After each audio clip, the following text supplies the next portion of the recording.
Blog Talk Radio. Here at ACO Radio, American Communications Online, or any affiliated stations or websites are not responsible for what guest hosts or call-ins may say.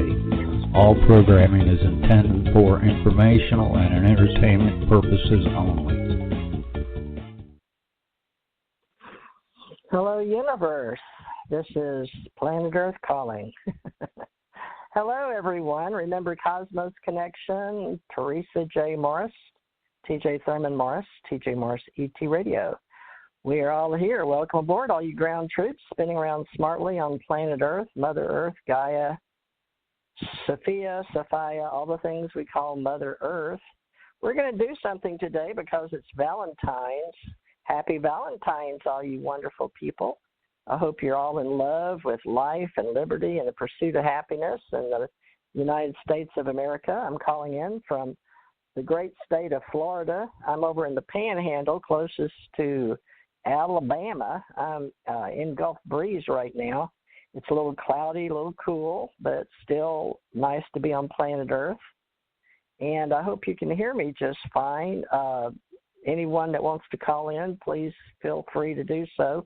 We're going to do a talk show live today, and hold on just a minute. Answer and end ongoing call.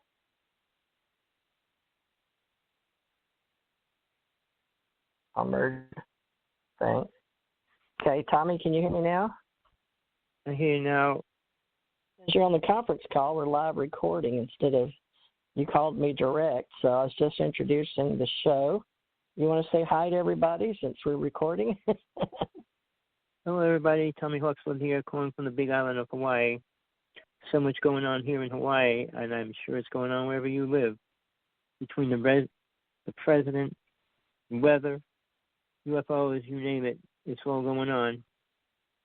I hope you're aware of it and what's happening right now. We've been here a long time, and Tommy's the only one that called me just right before the show.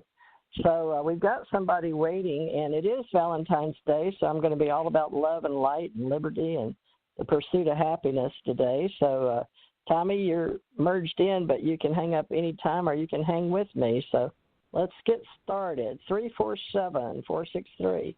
You're live and on the air with Teresa J. Morris and Thomas Hawksblood, Florida, Hawaii. Who's this? Can you hear me? Maybe not. Let's see. Can you hear me? Can you hear me now? Tommy, can you hear me? I can hear you. Okay, well, don't know why this isn't working. Tommy, let me call back in. Call into the show. You got the number, 347-945-7207, because it's not recording. It is online. It says we're recording, folks. So just anyway, anybody today, we're live recording. We'll be right back. Thanks, everybody that remembered me today. All right, Tommy, we'll see you later.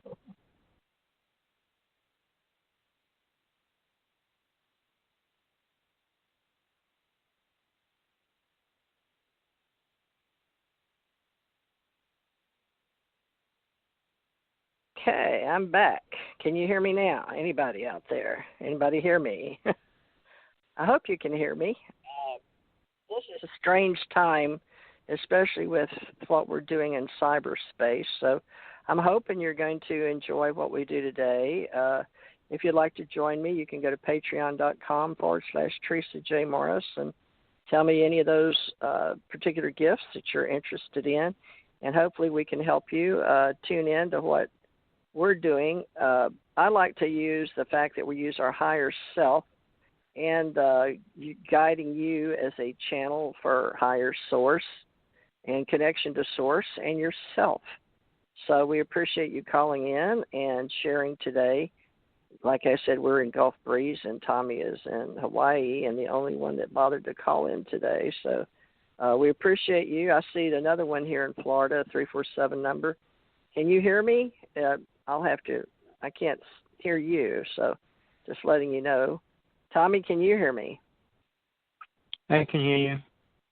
Oh, good. All right. Well, I guess if you can hear me, we'll just continue. A spiritual community, Ascension, Avatar, Master, Oracle, Universal, Fifth Dimensional Spiritual Growth Show.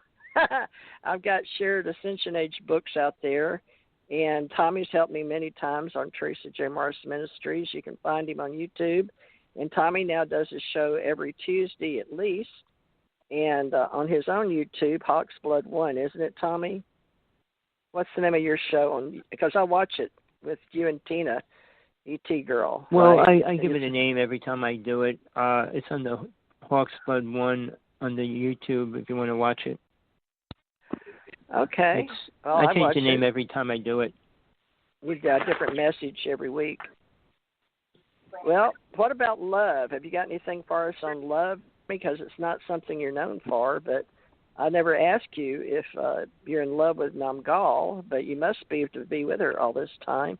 You want to help me talk about love today? Because, on a positive note, Valentine's Day is actually a spiritual day, is it not? Are you familiar with Valentine's Day or not? Yeah. Or just how you and I celebrated it in school. Well, the definition of love is so widespread, and it's accepted different ways by different people. And I think very few people understand when somebody claims they're in love with somebody, how far that really goes and how much they're really willing to commit to it. In most cases, people are not ready to commit enough to it to make it really work right or even make it last. Well, let me give the history of it. Let me give the history of Valentine's Day. It's actually called Saint Valentine's Day, but over the years in the 50s, I think they dropped the saint part. But I'm going to read it off of Wikipedia. It says Saint Valentine's Day, also called Saint Valentine's Day, is the feast of Saint Valentine. Now, it's celebrated every February 14th, which is today in 2021. It was a Christian feast day, so there are two early Christian martyrs named Saint Valentine. And so I don't know if y'all are familiar with that, or Christian martyrdom or anything like that, but Valentine's Day, we do celebrate it, and it is a Christian type of celebration for romance, love, and it says St. Valentine, and through the later folk traditions, became a significant cultural, religious, or commercial celebration of romance and love in many regions of the world. Now, there's a number of martyrs. It sounds funny, but there's a whole story of martyrdom in Christian ministry. But persecuted under the Roman Empire in the 3rd century, he was actually locked up. So according to an early tradition, Saint Valentine restored. Oh, I hear somebody. Is that your wife? So your partner. Let's see. Saint Valentine's Day. And then Green called Herrera Butler and tweet the gift that keeps giving to the Democrats. And she writes, the Trump DJ, I'm on mute. Are watching. John, 43 Republicans allow Trump acquitted. Interesting. It must be somebody else. Okay. Okay, it was someone else listening with a TV in the background. Okay, so somebody local, I guess, but it originated as a Christian feast honoring two early Christian martyrs, right? We've got that down.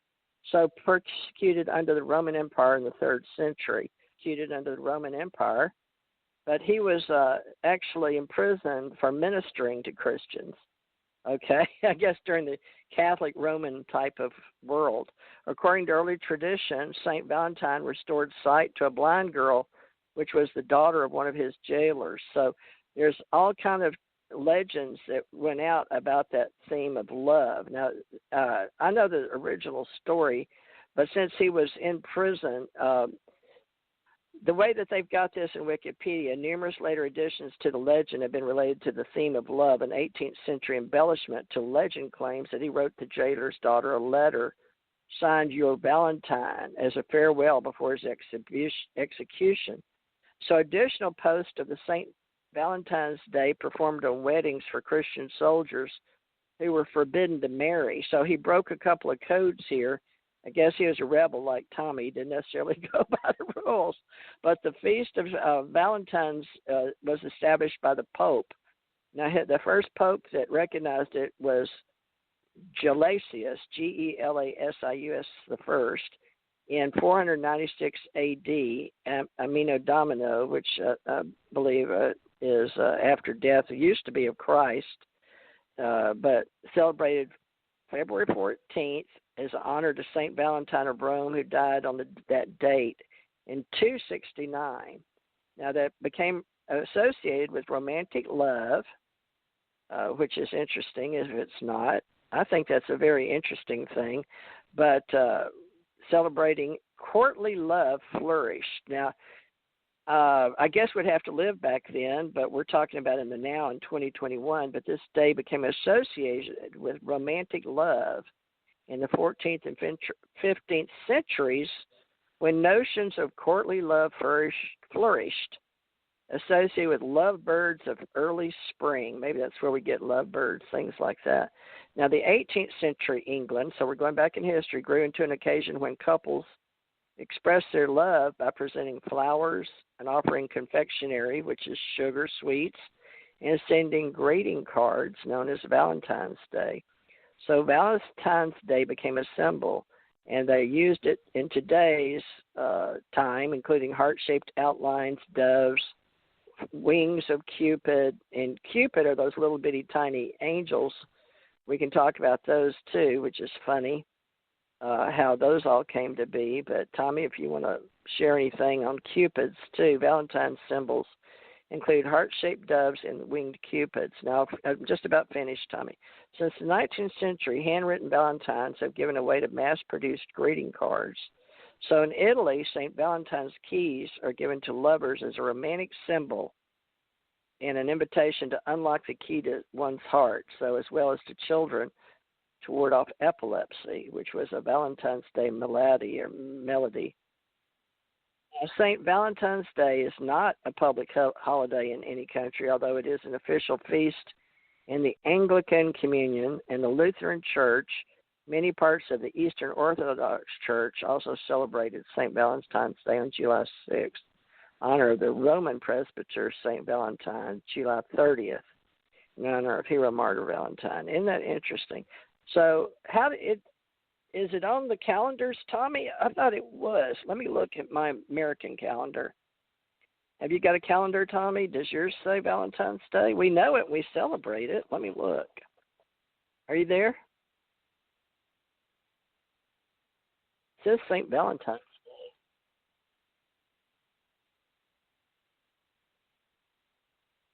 Can you hear me?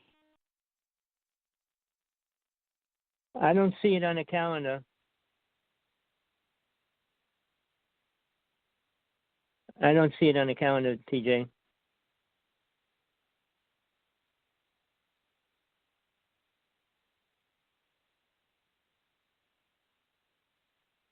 TJ.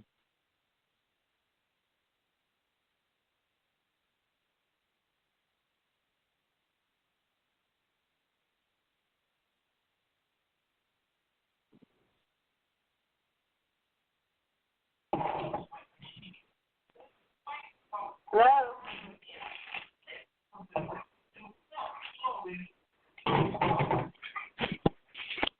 Hello? Hello?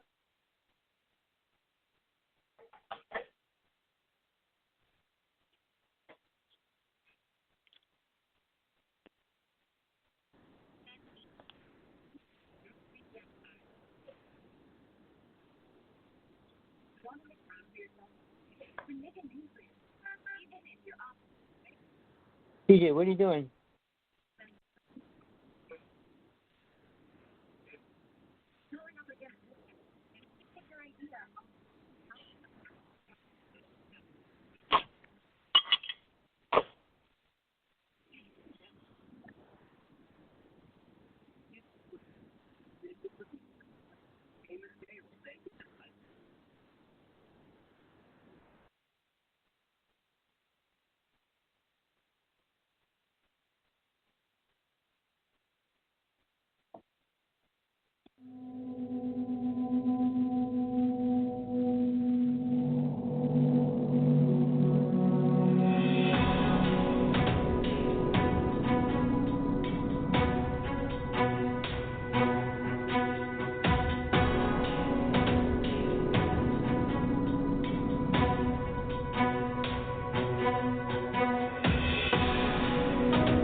Tommy, can you hear me now?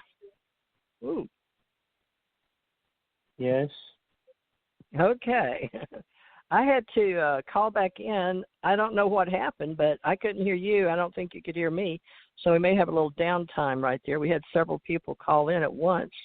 And I guess I had 4 or 5 people showing to talk. And so, folks, if you can hear me and you want to be part of the show, just call back in. I'm sorry.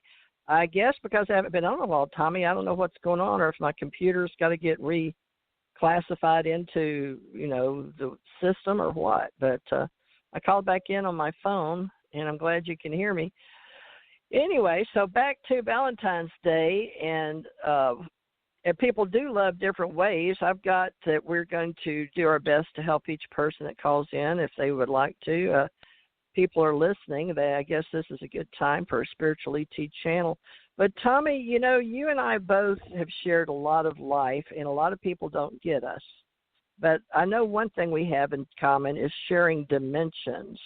Now, I've got the 5th dimensional spiritual growth because so many people relate to light workers, truth seekers, those that live on the fringe of what is and what isn't. But you, of all people, being a spiritual universal life evangelist, reverend, whatever you want to call on Sundays, we got together because we wanted to share spirituality at an event more with alien extraterrestrial UFOs.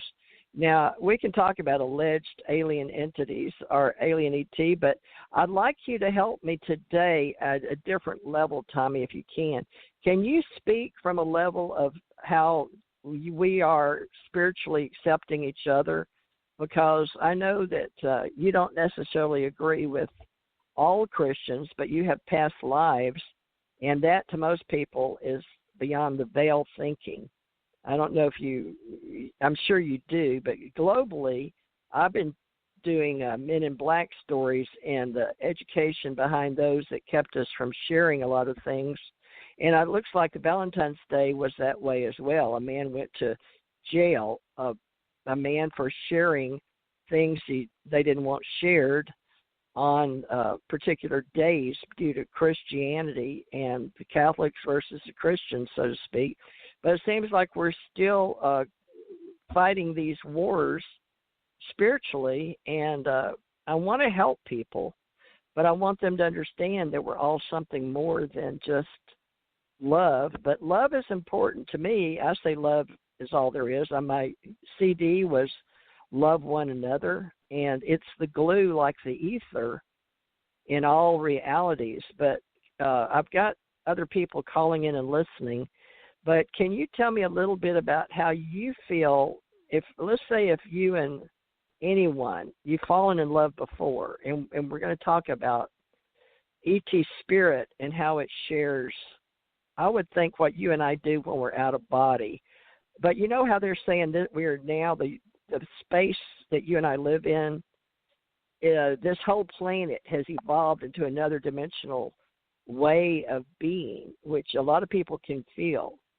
That spiritually they've changed or something has changed. And a lot of people in world religions believe the world's coming to an end or this is the last days. But I want to just talk about what you and I do for a moment, and then people will be getting to you. We had a little late start in sharing your ideas of Valentine's Day, or if you want to share something or have us do a mini reading. But Tommy, these run towards the psychic mini readings.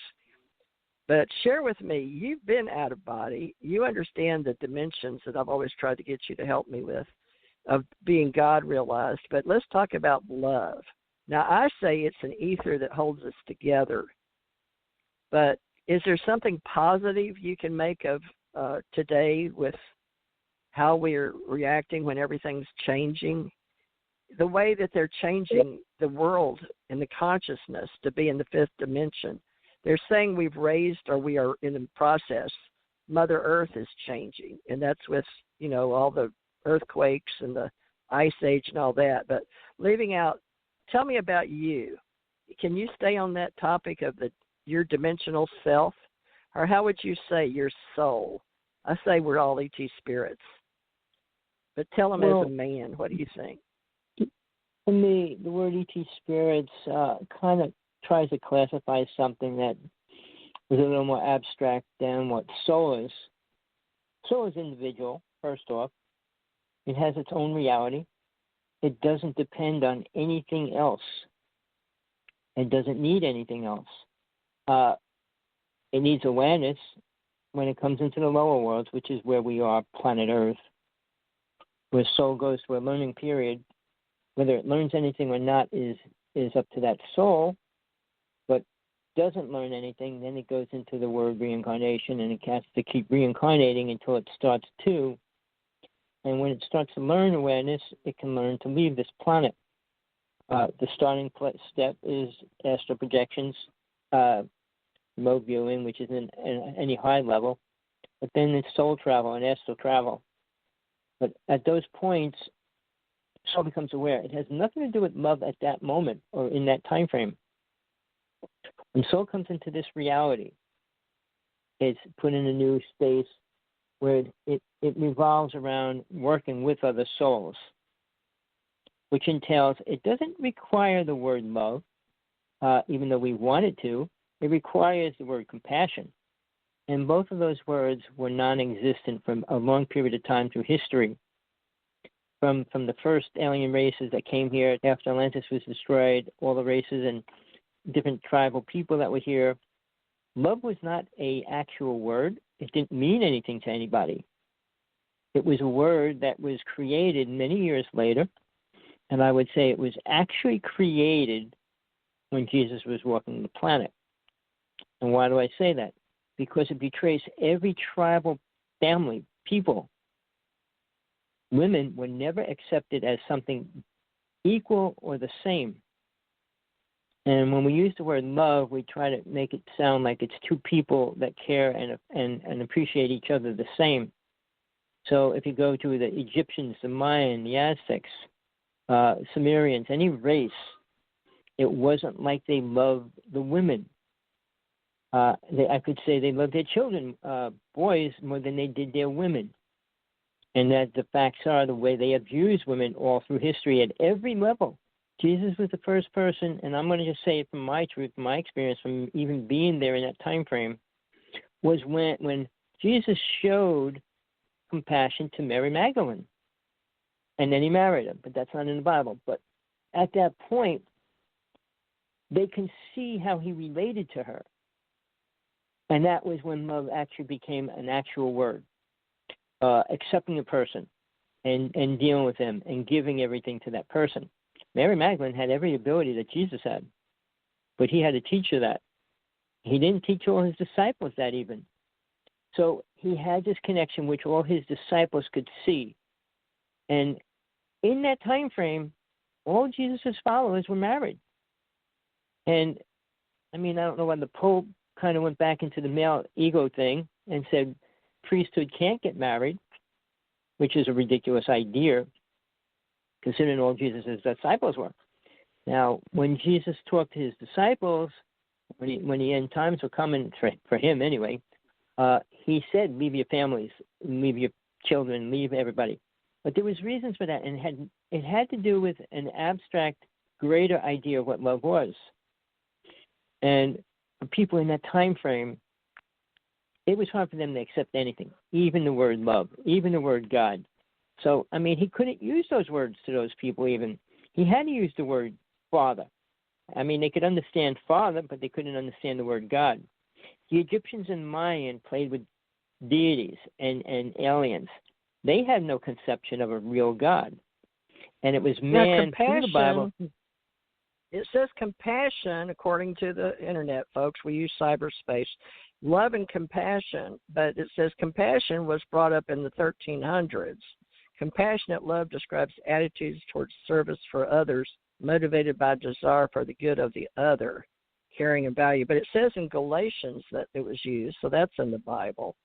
So, folks, the Greek, Latin, and Hebrew, and then it became, those were the original words. Of course, we know we've got the Dead Sea Scrolls and that written in Sanskrit, but we go by the King James Version, for those of you that follow what we're doing today on Sunday, and it being Valentine's Day, is love and compassion, sort of sympathy and how it goes together.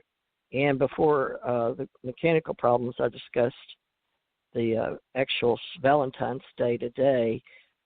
But we want to make sure that you understand what we're doing with your soul and spirit. And Tommy is good at that in giving us explanation. But love and compassion, we're going to talk about that, and then dimensional travel. But it says the first records of the word compassion came from the 1300s. Latin meaning fellow feeling, or from compate, to suffer with, compassion and sympathy.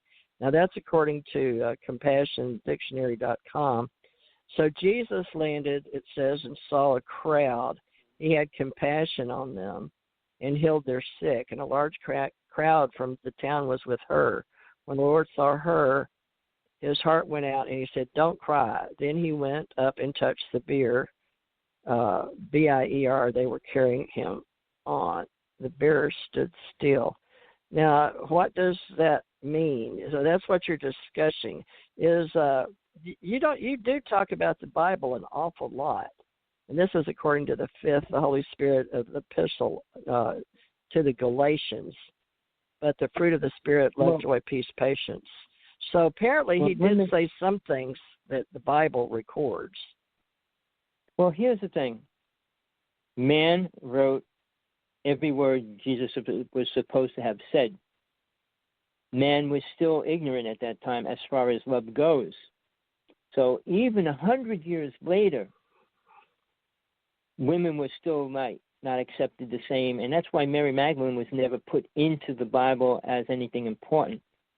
Well, that was sad. Due to King James, you think, or that go back to Constantinople and King Constantine?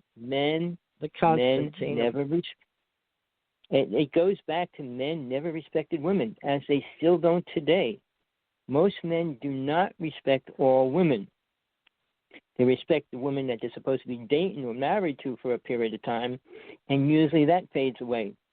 The whole concept of love is a lot more complicated than anybody wants to give it credit or even energy to feed into it. Because when we say compassion, well, compassion goes along with it. But when you form a relationship and you're falling in love, you have to work a lot of things out so that the compassion can grow. Because if compassion doesn't grow, it turns into anger. So between the two words, love and compassion, if you don't have both working together, one will destroy the other. You could say you love a person all you want, but if you're desiring somebody else or you desire something different, it slowly deteriorates the compassion as far as caring for the other person. If you love a person in this reality, in this level of awareness, you don't hurt the person you love. Well, in people reality, do it all most the time, people do. And I know a lot of people that are married right now. Truly don't love the other person. Fighting to one level is one thing, but when a husband or a boyfriend leaves and cheats and separates, that's totally separating from the contract of being in love with somebody. So, I mean, in the Jewish religion, you can't get remarried. I mean, you're married to a woman. I mean, the whole concept of that, it's changed to the point where some countries a man could have a daughter could have 3 husbands and things like that, or 3 wives or 4 wives. I mean, perception is based on, in the United States, on man's perception inside the United States. It's not based on everybody else's religion and way of life. I mean, tribal people look at it different. I mean, in the one country, it was a native tribe. They were all sterile. And there was only one girl that was given the right food with the man that was given the right food, because he was the only one that was able to have sex, and he repopulated the tribe. So, I mean, the concept of where love fits in with sex and how we relate to the word love, it's not informed enough to understand the situations while it was being said or being used. Today, man says they love a husband or a wife, whatever. It lasts for 5-10 years, and usually it starts falling apart because suddenly their interest is going elsewhere because they never experience true love. True love doesn't die, ever. It's an existing energy that stays within soul, even when soul leaves the planet. And I'm not using the word attached to it. I mean, you could be attached in this reality, but if you keep that attachment to, like, say, you split up with somebody, And when you're dying, if you're still attached to that person, it could bring you back to this reality and reincarnate into this world again. So the attachment to love is very dangerous. While you're living and you're with a partner, you should love that person. I'm not saying you shouldn't. And you should be putting as much as you can into making it work and making it reality. But when you back up and go into the aspects of, okay, what are you doing now? In a relationship, love has to grow. It's just like a plant. If it doesn't get fed, it will die. Love has to keep growing. It can't be a stationary thing. Well, I love you. I'll see you tonight. And then tonight you come home, watch TV, you say, well, let's have sex. And I mean, the limited connection of what love is to an average person nowadays is not basically their fault. It's basically the conditioning of life we created. But in the older days, women were slaves. They were nothing more than that. Sex slaves, work slaves. They were never like equal to a man. And now with the word equal rights, women lose aspects of who they are as far as a man loving them. Because women want to go to in Vietnam and the wars, and they started then, and allowing to be going on the front line to kill people. Killing takes away the definition of love completely, whether people want to know that or not. Anybody, anywhere, any place on this planet, it separates the word love from a person. Well, I love you, but I'm going to kill this, or I'm going to kill that, or I'm going to kill you as well. It's not a reflection of love in any way. And when you do that, you already created enough karma that you won't be able to leave this realm when you die. But people don't want to hear that. People want to hear they're forgiven, they can do whatever they want, and go to heaven. And then the next step is understanding heaven. When you start learning, like when I say you become aware, a soul that has awareness, understanding how soul leaves the body. The body is not who we are. And what we do for other bodies isn't who and what we are. We believe it to be because we were programmed to believe it is. Well, mankind was always slaves all through history. After Atlantis went down, man was always a slave to work, a slave for the government. And the rich people, starting in when they created the Constitution, made sure that that was the way it stayed. Now, I mean, we're trying to give rights to women that are pregnant and all those little things that revolve around how a family learns to adapt to each other. Well, yeah, and love, soul, and spirit. How do you separate it? Because love, soul, and spirit on Valentine's Day is quite apropos, and I'm sure people are going to have questions to ask you and I about their own love. Love is an easy word to say. It's a much harder word to understand, and it's a really hard thing to experience and stay within it. If you love something, whatever it is, I'm talking about a live thing, not a car, a house, or a boat, or nothing like that. If it's a person, that's a different kind of love of an object, right? I just love my love car, love my boat, but we don't mean it literally. That's people mean they love a tree. The ontology. I love that tree outside. If a person says they love a tree, that's literal. They love that tree. They put their arms around it, they hug it, they talk to it, and they get voices, they hear from it. So that's a totally different aspect of love. I'm not saying it's not. But we have to go through different stages. There's poems about that, St. Augustine's, growing all types, but love quotes, meaning, all kind of different meanings. So love for anything, but go ahead. Well, I never had a dog. I never had a dog all my life, and I had my first dog. I never realized how different it is when you love something that's completely willing to give all its love back to you. I mean, a dog never stops loving you, and it's always there for you, not like a person. It's even more committed to a person's love than anything else. So if you have that, or if you never experienced, you're missing something incredible. Because if I didn't have my dog, who I have now, I would have never understood why these people say, I love my dog so much. I'd rather kill a man than my dog or a dog. But understanding of love is really complicated. And most people don't want to get into the deeper aspects of a relationship, what it means to a relationship.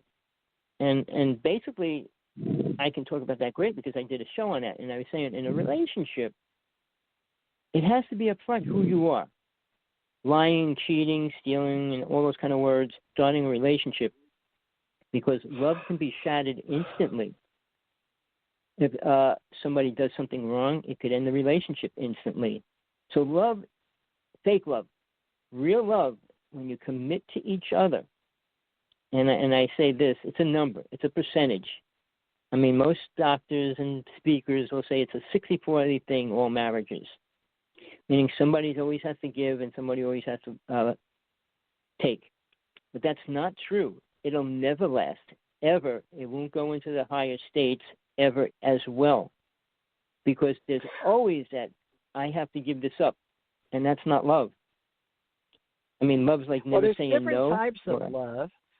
The English word love is, for reference, folks, I'm using Merriam-Webster because we're talking about internet, cyberspace, culture, love, and today on Valentine's Day. But Merriam-Webster said in the English word love is a reference to strong affection for another. Now, that's the 12th century time, strong affection for another, okay? That's I'm sure the another is a human being. So the English language has one word, but there's also other different meanings depending on the language we use. And I don't even know how many languages there are, but there's also love of self-love. And apparently self-love, that was in a state of appreciation for oneself that grows from actions to support our physical, psychological, and spiritual growth. But that is from an article that was in Psychology Today.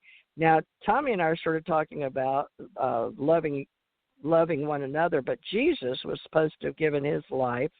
Love your neighbor as yourself is Matthew 22:39, Mark 12:31. But also it said the foreigner residing amongst you may be treated as your native born. Love them as yourself, for if you were foreigners. Now that's in the Bible, folks, Leviticus 19:34. If a lot of people say they're not Christians, they don't believe in Christ, and I was told a Christian is one that believes in Christ. And hopefully a Christian that follows means they understand the love that Jesus gave his life so that we may have life to know the Father, his Father. But that could be natural love and care for ourselves through reading the Bible. And some people say if you're a Christian, it just means the goal of natural love being transformed into spiritual or Christ-like love. Now, Tommy, you're helping us sum up what love is, but the love for others, God loves for others is, we say all the time, do no harm, but love one another. If sin is lawlessness, or in any other thought, the voidness of spiritual love is lawlessness. Now, you said you weren't a Christian, but you do believe in Christ. So I don't know how you get around that, but we won't get into that debate. Yeah, but tell me about love. Let me just say, Jesus. All right, love. Let me say this real fast. I don't say I'm a Christian because I don't believe in Christian beliefs. Now, when I say Jesus was alive, Jesus was a real person, I don't say he's God. I don't say the things that Christians say. I don't teach what religion tries to teach people, because Jesus isn't who they think or what he is in reality for me, because I was there in that lifetime. He wasn't what they say he was.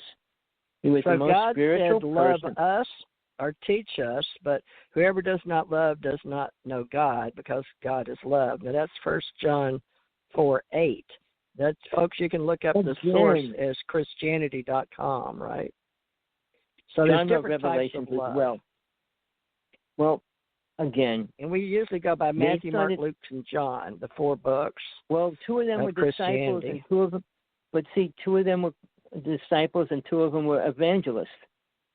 So the concept that the 4 of them were all followers of Jesus, they weren't. So one followed Peter, and the other one followed Paul. So the definition of the 4 disciples are not, aren't the 4 books of the New Testament. And I'm going to get into that right now because there's just too much there. I want to just finish this. I do not teach Christianity. I do not believe in what they believe in, and they do not believe in what I believe in.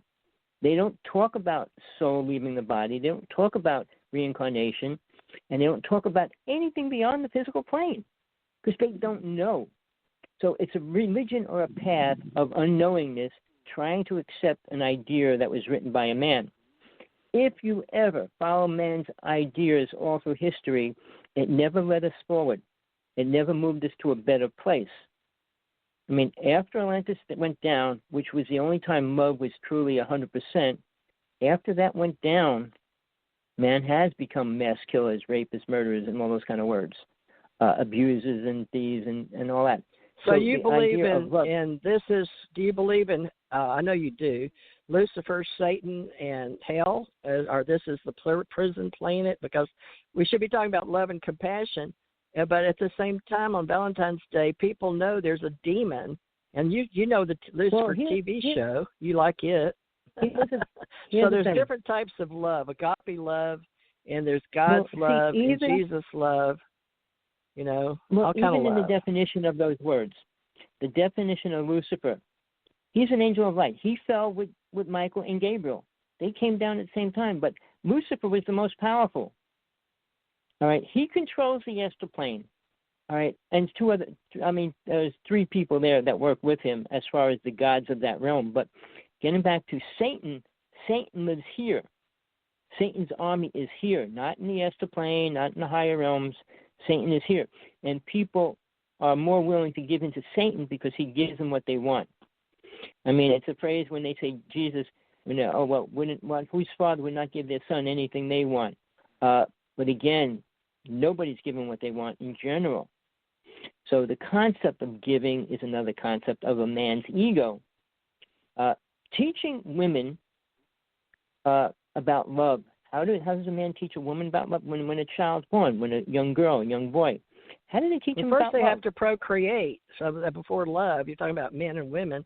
So Valentine's Day is supposed to be about love of hopefully a man and woman, or I guess it could be any 2 people that are into the monad or into, God is all. But there's various levels of love and light and sin and Satan and origin of devil, or Lucifer, the shining one that you're relating to. So helping us out, folks, today is how do we live with each other and love one another? And that is Jesus saying, love one another. But there's evil in the world. So we're not saying that there's not. So it's emotions, but compassion and love. We celebrate Valentine's Day, hopefully, in the Christian way, or love one another, because we use that in America, Tommy, as a do unto others. A word. It's an word, idea, yes. But it doesn't exist. All right, but we say there's words for it. I'm not going to stay on. I'm not going to stay on forever, TJ. Today, I got to do things. Okay. But I don't want to bring you to a place you don't want to go, because what about you being a spirit? Because that's one thing I like talking to you about. Is you don't have to define for the entire world, all these feelings and emotions. But let's talk about you and your divination and how you see yourself, because you talk about Eckankar, and I know that you studied that for like so many years, but how did that differ on Valentine's Day to somebody that just, John Q. Public that got flowers? Religions, almost all religions, in the basic concept of a religion, they accept the word love, including the Pope, the Dalai Lama. They accept that word, but it's fictional. For mankind, to love, like they created another scenario word that doesn't exist, a couple words. Unconditional love.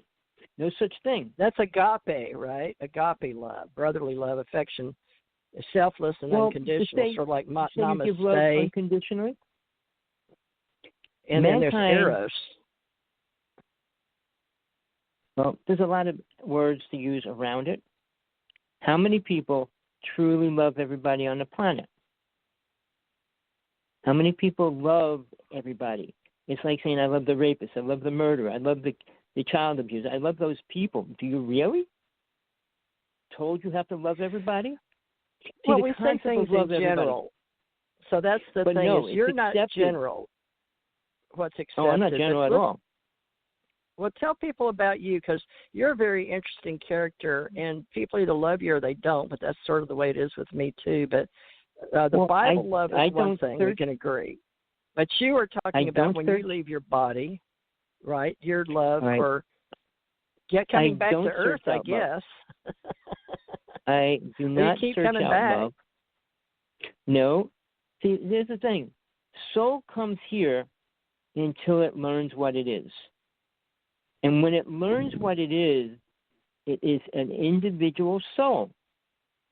Not a unity of a group of souls, not a unity of all the souls. It's an individual soul itself. In that, it needs nothing else. True connection to God itself. And that's what soul learns. So that's love As the Lord your soul God with all your heart, your soul, your mind, and all that strength. That's Mark. So the second rule was to do love any of that, yourself, wait, your TJ. neighbor as yourself, right? Yeah. To do any of that, you have to know God. You can't say those words if you don't know God. And very few people have an understanding of God in any reality, because all they know about God is the program Christianity pushed upon people. God's a loving entity that loves us all, protects us, and all those words. It is not. None of those words describe a true God. It describes what man created God to be. Now, even Moses, when he came out with the Ten Commandments, they were laws to live by in this physical reality. And he didn't like them. So he had to create 613 more laws about eating, about clothes, about nudity, about everything. So he became his own God in his own right. And people accepted him as that. He's the one who told us to love each other. Jesus was the one. In Mark it says Jesus said, okay, because he said one of the teachers that were there with him debating that Jesus had given them a good answer. Of all the commandments, which is the most important? Now, you may have been there because you incarnated as probably were there. He said, the most important one, answered Jesus, is this. Hear, O Israel, the Lord our God, the Lord is one. Love the Lord your God with all your heart and with all your soul and with all your mind and with all your strength. Now, he's separating you or me or whoever he was talking to, I guess all the people that were listening to this. So he said the most important commandment, because they were debating the 10 Commandments, saying he wasn't who he said he was, right? But he didn't care about that. But he wanted to demonstrate the love of obeying the commandments was what was going on. But he said the second is this, love your neighbor, okay, is what this is about. Now, this is in red in the Bible. You shall love your neighbor as yourself. There is no one commandment greater than these. Then Mark 12:31. So you don't agree with that? Well, what about in today's King James Version? Well, this is what Jesus said in Mark. Well, Matthew, Mark, Luke, and John is what we use as Christians. We use the whole Bible. Most of us that are Messianic Jews are Messiah, believe in Jesus as well as Yahweh, Kabbalah, Kabbalistic Jews are even paid. It said enemies, just as God loves all his people, Jesus calls us to extend our love to our enemies. Now that's Matthew's, right? You've heard that the law of Moses says, love your neighbor and hate your enemy. But I say love your enemies. Pray for those who persecute you in the way you're being acted as children of your Father in heaven. For he gives his sunlight to both the evil and the good. He sends rain on the just and unjust. Love of those who love you. What good is that? Even corrupt tax collectors do that much. If you're kind only to your friends, how are you different from anyone else? Even pagans do that. But you are to be perfect, even as your Father is imperfect. Now that says Matthew 5:43-48. So there's love that way in trying to learn that God was telling us to love one another.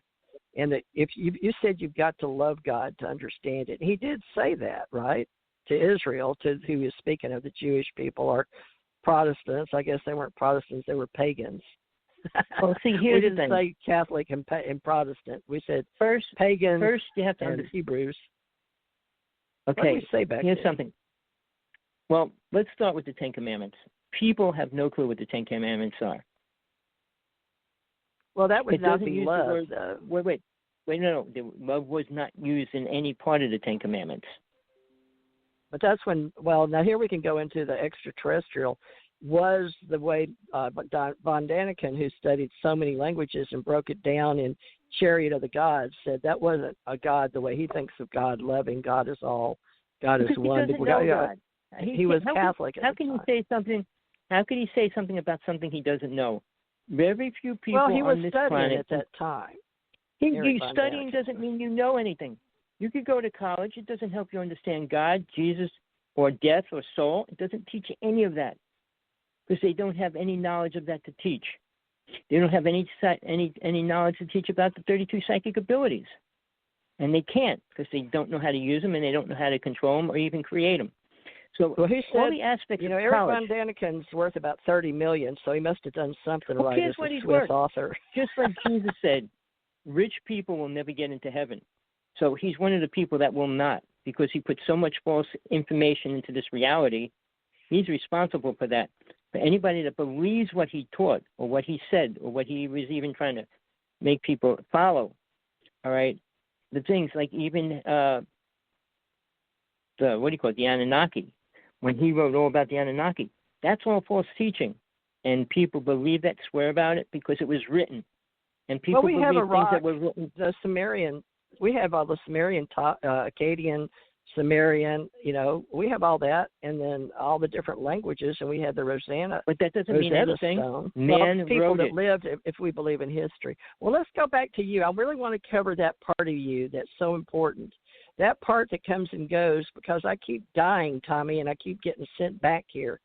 So you've been out of your body. I know you've had some rough stories. People can read your books, which we'll mention your books. But talk about that part that never dies. Is that love? Is that love for humanity or just love for ourselves? It has nothing to do with the concept of love. What does Eckankar teach? What does Eckankar teach? I don't want to talk about Eckankar. I don't want to teach what Eckankar teaches because they don't have the ultimate truth. Well, let's talk about all I want to teach is the truth. The truth is soul. Getting back to soul, where I started, is individual. Okay, so. When it goes through all these other realms, it's by itself. It's not in love with people and has friends with them and meets friends and then they marry each other and stay with each other. It's not like that. That do you think that's because we can talk reality. To ourselves? When you're out of body, you still have thought and mind. A lot of people haven't done that. They haven't even had a near-death experience, or no one showed them, or they haven't, done drugs. But you don't need them to go out of body. Deep meditation. But what you talk about is different because you're not dealing with the idea of people. When you let go of the idea of people, you can experience who and what you are as soul. As long as you hold on to people, you're more concerned about what they think, believe, and preach, and all that. And you're responsible for that. No, you're not. We're not responsible for any other person on this planet. Your children, your family, you're not. When you create a bond and you say, I'm going to be responsible for you, you take that responsibility. But as a soul, you don't have to have it. You're not here to have that. I mean, it might help you experience something if you're ready, but you can get the same experience no matter what path you follow, no matter who you're with, if you follow the true inner guidance that you'll be given, if you can hear it. Now, the thing about soul, it works with angels. You think soul works with love too? See, the word love is delusional. Anybody, it's a feeling and emotion angel, close to compassion. It all comes out of the brain. The 5 feelings and emotions come out of the brain, not out of soul. Soul doesn't have them. When you step out of the body, you don't have a bloodstream, you don't have a heart, you don't have a nervous liver, system. kidney, you don't have a brain, and you don't go through those things. So what are the awareness soul has? It's not a memory. It's what soul vibrates at. Right. That's the proper word. Awareness of itself, of how it vibrates and how it gets on the current that flows from God down to all these realms to soul itself. That's Let me get this person on here from Southern California. Hi, California. Hello. Can you hear me? Hello. Yes. Hi. Yeah, hi. Hi. Who's this? Hey, it's Nathaniel. Happy Valentine's Day. Hi, Nathaniel. Tommy, do you remember Nathaniel? He did a show with us a couple of times. He's a number person. Nathaniel, you've been listening to me and Tommy. It's Valentine's Day, and it's hard to explain exactly how to be who we are in this day and time. How do you think Tommy and I are doing? Does it make any sense? You've got good insight. Yeah, well, we're really in a transition now. We're going through the dragon years now from 2020 to 2027. And we've really, initialed a great change now. So, feeling the change, how do we grasp for words on Valentine's Day for love and compassion? Do you think we're going to move forward the next 5 or 6 years because it's like the Roaring '20s, but back instead of doing the jitterbug and all that, what's the new dance, Nathaniel? The dragon dance? No telling though. It sounds like we're going to have we're really having a hard time in the world, actually. I think with all the all the COVID and all the problems. Well, Tommy, Nathan, what was your background of your soul? Have you been out of body or near death, or do you practice as a practitioner any particular world religion or no religion, or on Valentine's Day? There's lots of stuff I know that Saint Valentine, he did get murdered in the 3rd century, right, by the Romans, right? You mean how he was killed in 13th? I don't know. I know he was a martyr, and we celebrate today about that. But I don't know that he was burned. Tommy, do you? Oh, I don't know. No, I don't know. Not really. I don't either. I know he was a martyr. He was in jail. St. Valentine's Day Massacre, that's different. St. Valentine's story. Now, some people say that St. Valentine prayed for the sick. But let me see. It says, it was supposed to be his love story for one of the jailer's daughters is the most famous while he was in jail. So it says, here's a history thing. You think we should look at that? Decapitated once, but it was a medieval poet, holiday romantic tradition. I don't know. Is it supposed to be all about romance only? It says the saint of romance. Yeah, well, I think he did. He was, petitioning that, that we should have, romance. And he had secret weddings in the 3rd century, so they imprisoned him. He has healed his captor's blind daughter, causing the whole household to convert to Christianity, seeking his faith. Do you know how he did that? Did he put mud in her eyes, or how did he do that? Well, he sent her a note before they were going to kill him, before he was just says tortured and decapitated, but it doesn't say he was burnt. It says he was tortured and decapitated. So on February 14th, he sent a girl a note. I guess maybe it was romantic, or people thought it to be that way. We can't know for sure, apparently. So some accounts say that his name being Valentine, he signed it, "Your Valentine." So that note, since he was marrying people when he wasn't supposed to be. Now, why they converted to Christianity after that, it said 2 distinct historical characters who said to have healed a child were imprisoned and executed. St. Valentine. So I don't know exactly his martyrdom, folks. You're going to have to look that up and see what you agree. But he's supposed to have healed a child while he was imprisoned, and it led to a big religious conversation around that they were converting Christians. So I guess from Catholicism to Christianity. Yeah. Interesting, isn't it? Constantine omitted 45 books in the Bible, and that was right around the same time. Tommy, do you remember any of that, or is that later with Constantine? Well, that basically all those books came out over the past 100 years. Most of those books came out. You mean after the St. James? Yeah, version. they were founded. I mean, they were King found in James, caves and things like that. Yeah. All the you're other talking about followers the of older Jesus. ones. The Dead Sea Well, the Scrolls 45 later that on should by have the been Shepherd. The 45 that should have been in the Bible. Including, okay. Well, the history is important. We call it V-Day, too. That doesn't even make sense. But they call it Valentine's Day. And, folks, we celebrate it, and we're hoping that you can get a little understanding about it. So, Nathan, you brought up, he was martyred. Okay, so it says Valentine's Day is named after St. Valentine, he was a Catholic clergyman who lived in Rome during the 3rd century BC. So this day contains vestiges of both Christian and ancient Roman traditions. But the history of this day is a story of a patron saint shrouded in mystery. So I guess there's some mystery around it, but we do celebrate February 14th. Now, it's said back in the Roman day they had the Feast of Lupercalia from February 13th to the 15th, where men sacrificed a dog or a goat, and that they had slain animals during that time were used to whip by men to whip women. So, Tommy, you're bringing out a good point. The fact that young women lined up to be whipped by men. That's ridiculous. He was beat to death, and then he cut his head off. Dang.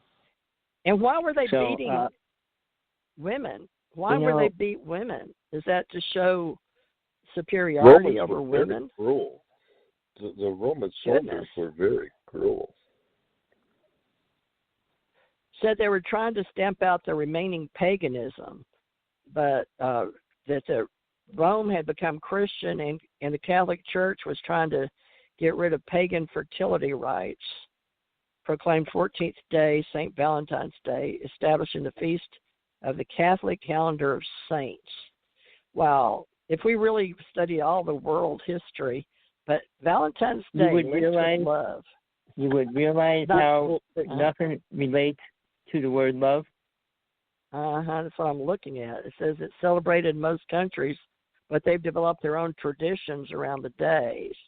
So around the world, they celebrate it for different reasons. Now, I didn't know that, but here we have family members and friends. I always thought it was about Valentine's Day cards and candy because I grew up in Louisiana and we sent each other Valentines in school. But I didn't know the deep meaning of why we celebrate it. Hold on. I got to take this call. Okay, we right can back. come back. I'll talk to Nathan. Do you see love coming into my life, sir? Nathaniel, you are a very curious person.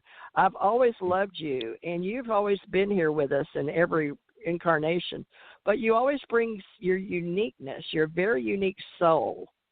So you've got all the love in the world, but there's something unique about you, and you don't put yourself in situation to meet a lot of women. Remember the last time we talked, because you may have even been on one of my last shows. I've talked to you 2 or 3 times. But your love is more congregational unity, universalist type. You love the world in such a big way.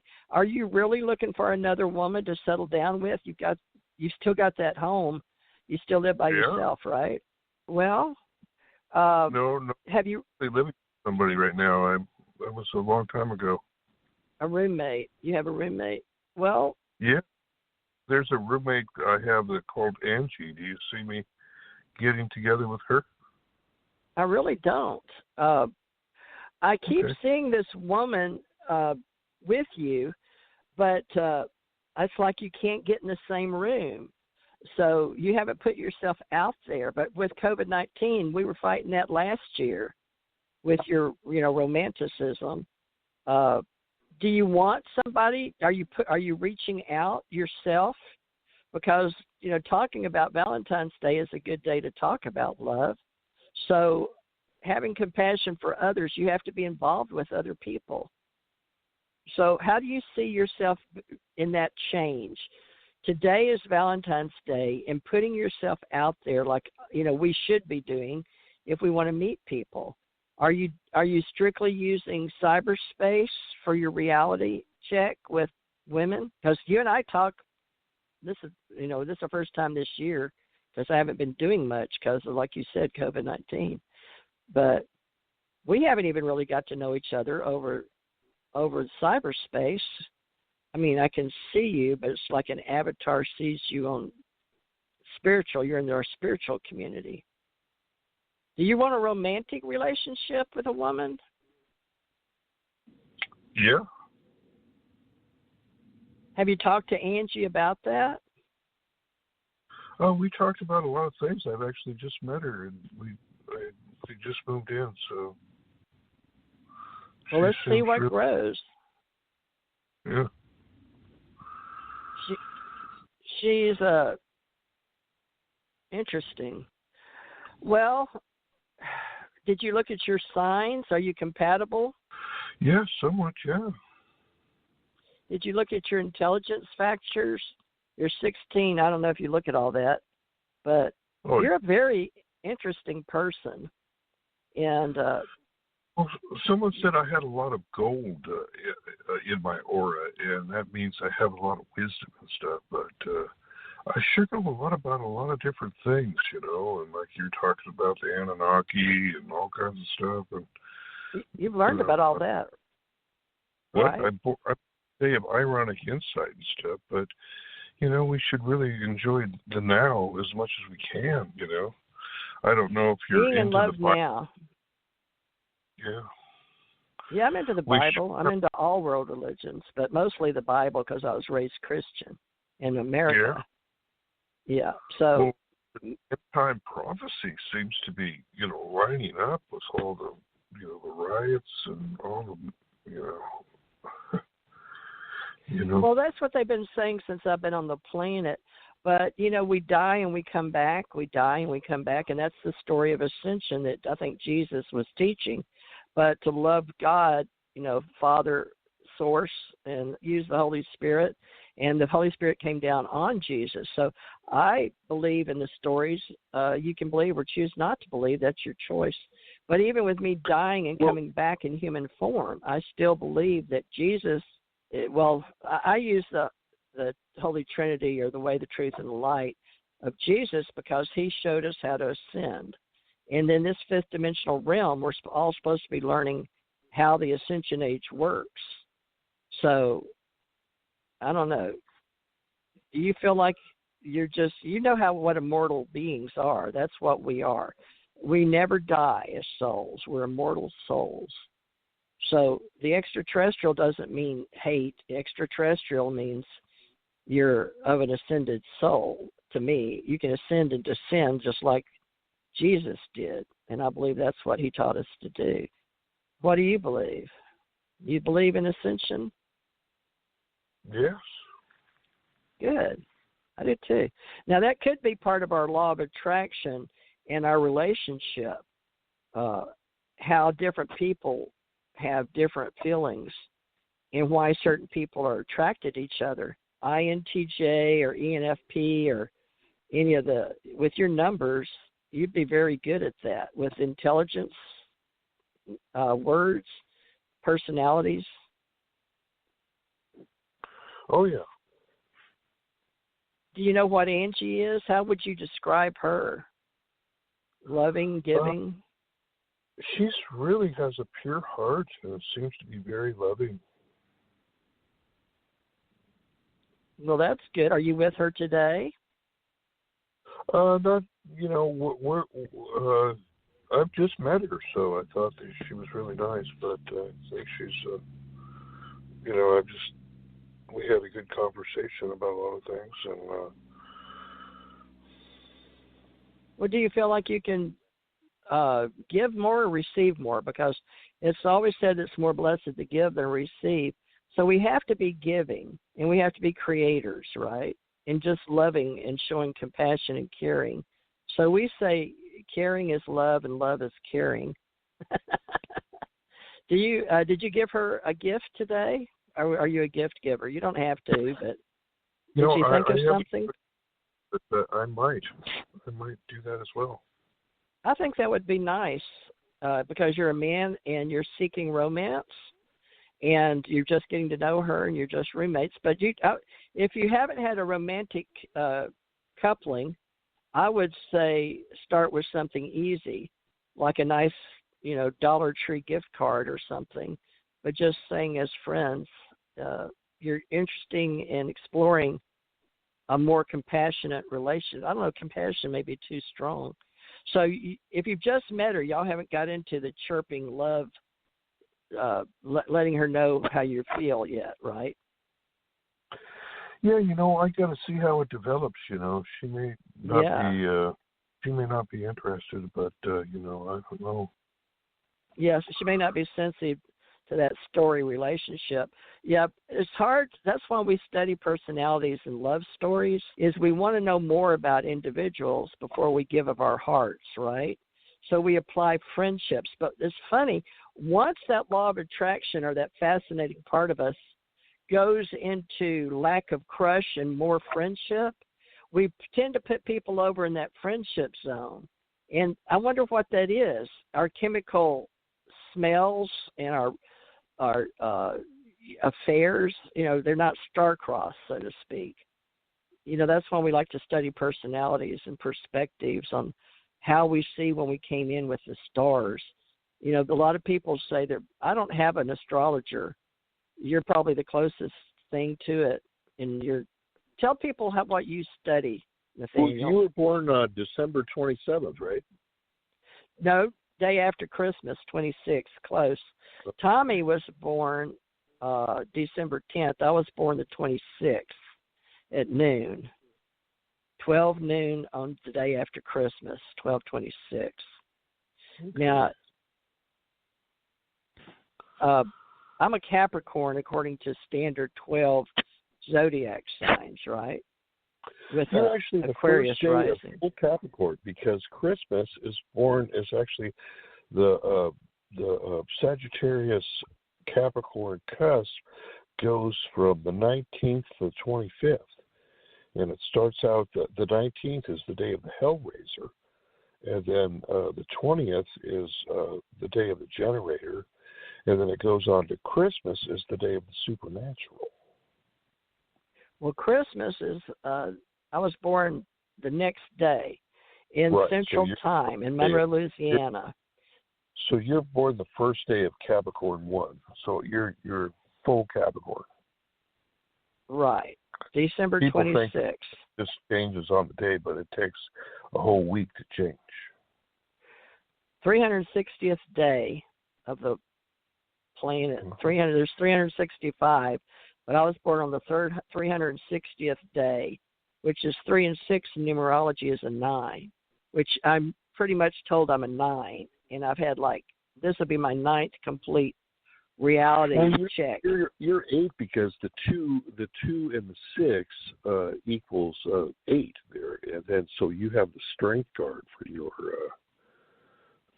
And on the Gregorian calendar, I'm on the 360th day of the year, so I'm a 9 as well.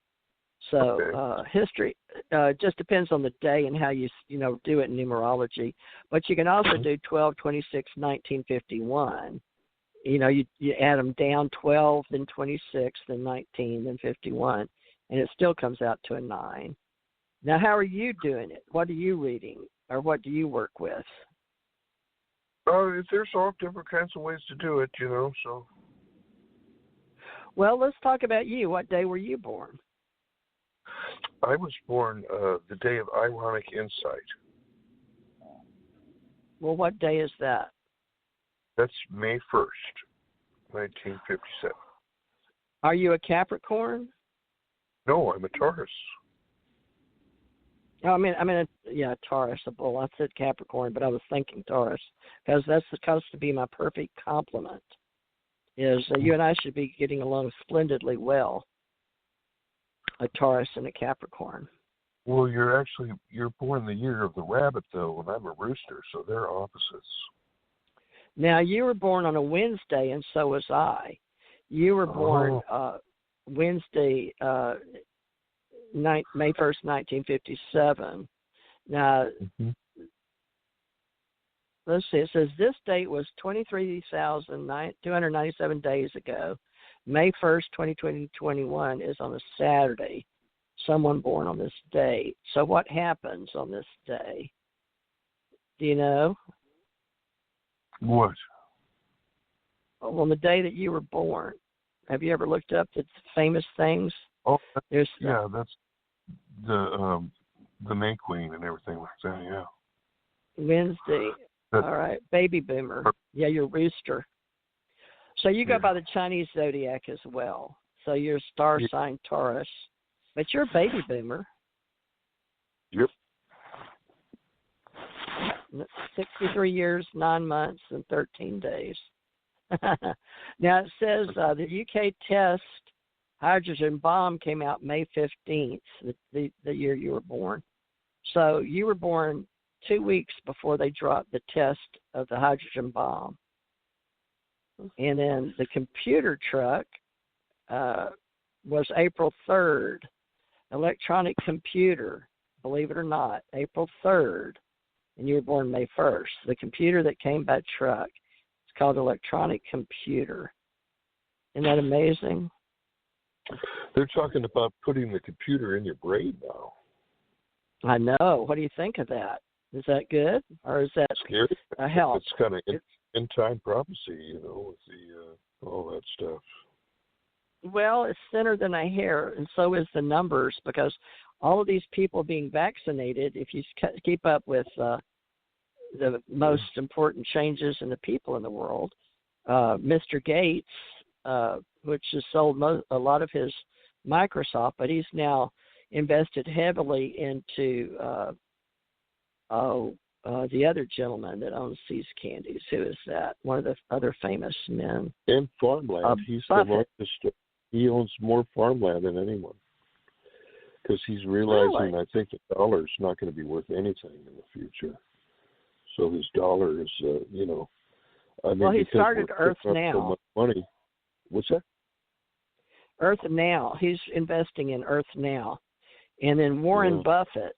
What does Warren Buffett own most of? What's the name of his company? Berkshire Hathaway. He runs that. So, but Bill Gates he's putting a lot of his time and investment into people that they'll all be registered on the planet by number, especially in India. And then he's also looking at. But in order for them, because they help do that. If they keep us 6 feet away, that will the cellular satellites will be able to pick us up, like the facial recognition does to people in China. Right. Yes, we're working on that all. Yeah, that's very important that you brought that up. And Valentine's Day, folks, we want to be more about love and light. And I know a lot of you would like me to do readings and how we feel about each other. And we'll get into that as we know each other better. Nathaniel, with you and your May 1st, 57, and, you're very intelligent and you're nice looking and you're very compassionate and sweet. And maybe with you haven't retired completely. You're still working, right? No, I'm working. I used to have my house paid off, but it didn't work out like that, and I've really had to work for a living recently. I lost mine too in the 2008 deal because I have had lots, and I've been rich and I've been poor. I should have sold in 2005, and I would have been able to walk away with about $500,000, and I lost it all. Well, it's okay with it's behind you. Everything is a lesson. So especially on Valentine's Day, we need to know what's going to be good. And so what's going to be good is us learning from our mistakes. And the baby boomers, we don't get to participate, most of us, in the retirement money with, that people ask you if you have a pension to fall back on, because so many of us got hurt in the stock wars of 2008, me included, and that was just not paying attention to the entire reality. My husband was very sick, and he died in 2015. but I still love him, and I still believe that he is a forever immortal, and that we go on forever, and that some people believe that they're people they buried or just sleeping. But, Valentine's Day is about love and compassion and how we feel about others. And soul, to me, is immortal. Do you feel like that you are going on forever, immortally? Alleged extraterrestrial? Dreams at night where I go on. I had some awesome dreams last night. And sometimes, like, I don't know if have you ever heard Kat Carr? She's supposedly been to heaven and hell. I don't know if you believe in hell, but I believe life is what you make it. Yeah. So if I believe in heaven, there must be a hell. The angels, she's kind of big. If you look up Kat Carr, she's been to heaven numerous times. And I have. How are you saying that? Car with a C? Because when I pull up Kat Carr. She says the angels told her to dye her hair like pink on the end. What? But she, Hold on, somebody's knocking at the door. I saw some of her stuff. I'm on the radio. Oh, hold on just a minute. He's delivering a key. Stand by. Okay, is everything okay? All right, you're back. Okay, thank you. Okay, if your girlfriend didn't show up, yeah. All right, have a night. Thank you. Tell your daddy to bring me some food. That's my next door neighbor. Now he's on the radio show. But Nathaniel, what are you having for dinner tonight? I'm not sure. I may have a chicken sandwich with a lot of vegetables. Oh, you're okay. Well, you're watching what you eat, right? Well, we got personalities, and you've been very helpful. You and Tommy have always been very helpful. Hold on, Nathaniel. Let me talk to this other person. 917. Hi. Where are you calling from? Tell us your name.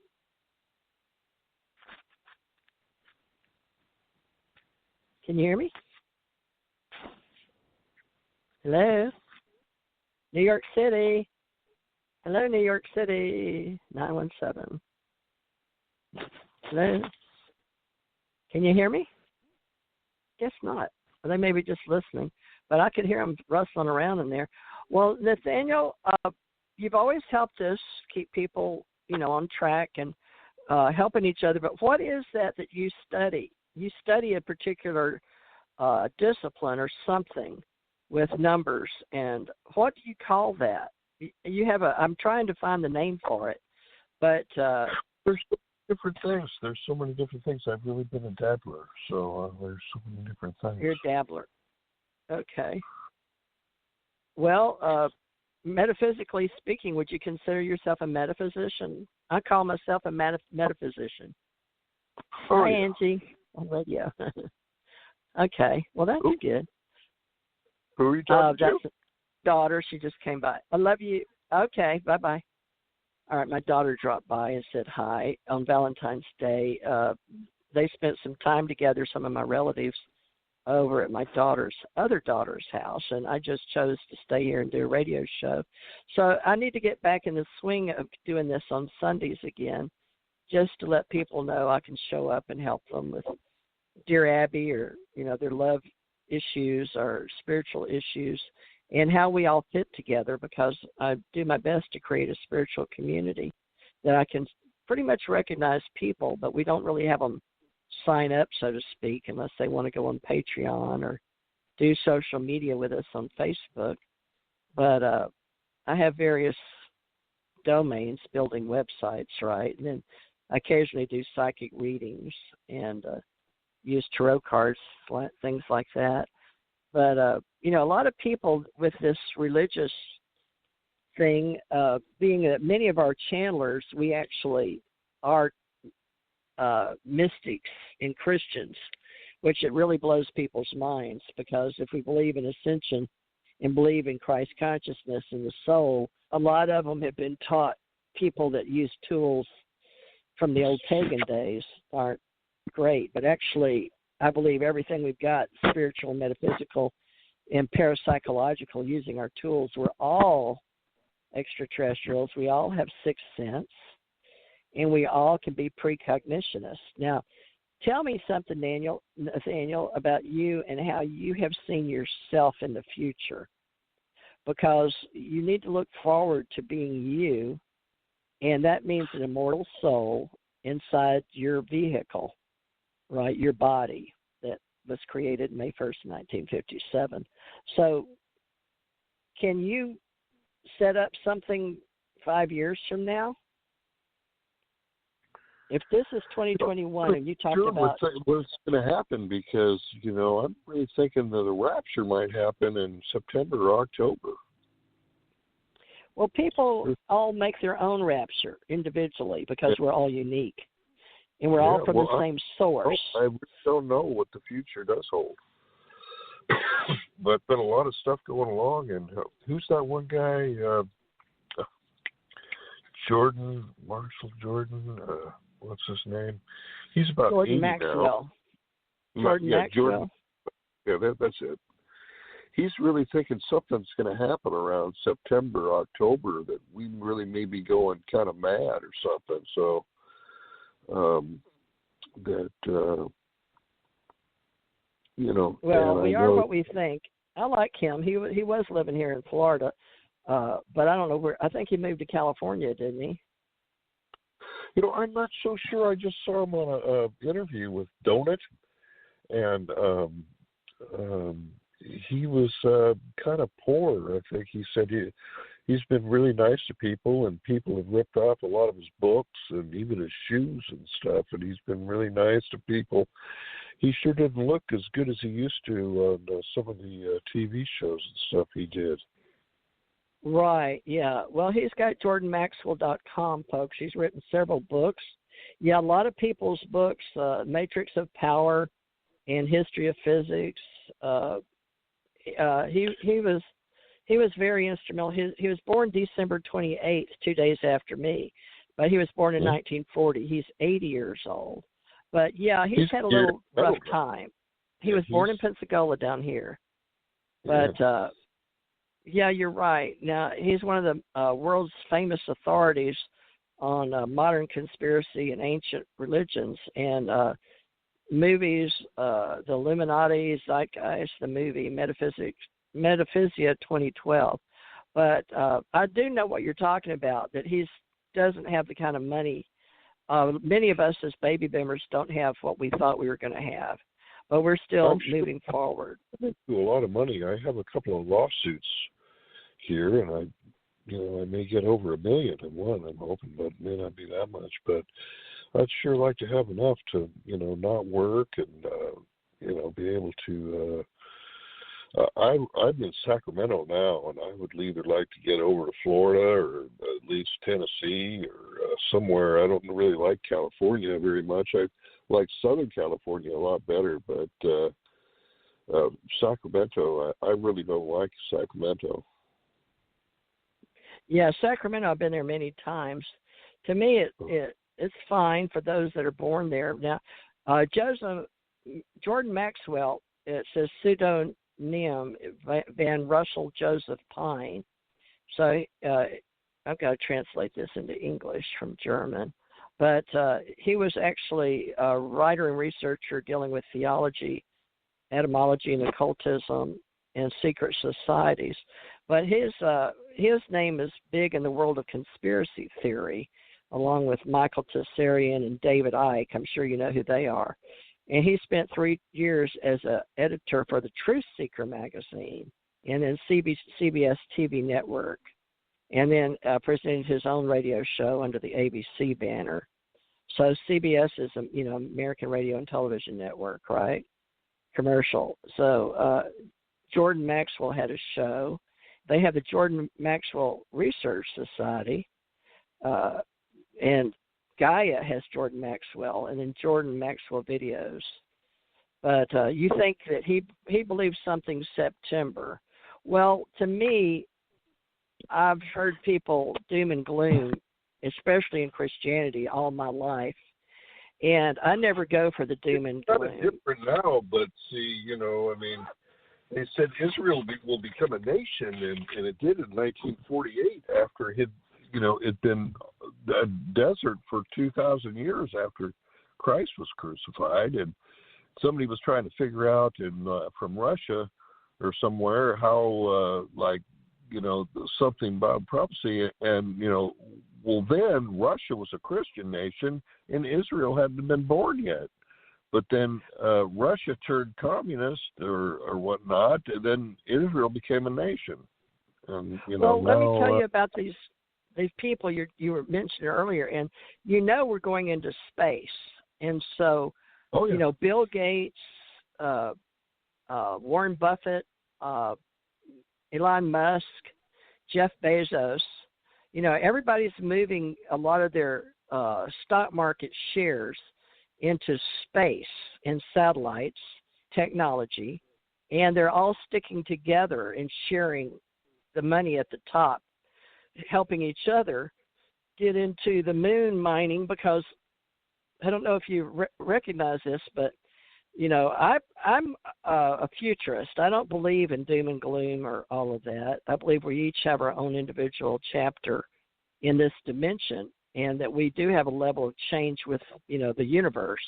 But part of me lives in higher universes, and I look forward to life, and you can choose your filters and the words you choose, right, in creating your own reality.